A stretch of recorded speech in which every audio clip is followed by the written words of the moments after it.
Kaya mayroon tayong duty ng 7 to 7 kami. May kapalitan ako, kaya 7 to 7 kami ng isa kong kasama sa trabaho. Kasi ang Mexico ay number 1 cartel ng mga droga. Kaya iniwasan namin o malagyan kami ng droga dito sa barko. Kaya lahat ng kahit mga fire hydrant dyan o firebox ay chinecheck namin. Kaya tulad nito, ginalaw yan. Kaya meron kaming seal dyan. Once na ginalaw yan, pupunit o ginalaw yan, sabihin may nakabantay lang na sa amin na o naka-check agad o naka-monitor.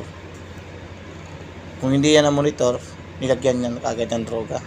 Siyempre pwede kaming ma-hold o mapatigil ang aming biyahe kung mapunta kami sa ibang bayan o bansa. Magiging cause pa yan ng aberya namin o pwede maitali yung barko dahil droga na yan ang pinag-uusapan. Kaya siyempre kami mga crew, posible kami makukulong, kaya lagi kami naka-alerto anytime. Kaya pag magpa 5 PM na ng umaga, ito ang sitwasyon. Yan ang sitwasyon namin dito sa Mexico. Bali, dalawang puerto sa Mexico ang namin ngayon. Bali, mamaya o mamayang tanghali,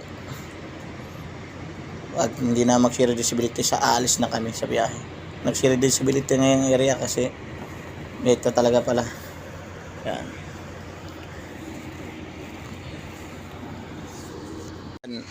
Kita nyo yung mga kargamento na yung container yan. Yan ang iloload dito sa barko. Pero nagbahaba din kami ito galing sa Korea ng mga container. Pero yung mga galing sa Korea, chinik agad kasi military ang nagko-control sa bawat puerto dito sa Mexico. Kasi alam mo naman, number 1 drug cartel ito. Kaya mainit ang droga dito sa Mexico. At syempre alerto kami sa lahat ng oras. Kaya pati yung mga pinto ng aming mga ang aming chinecheck namin, mayroon yang seal.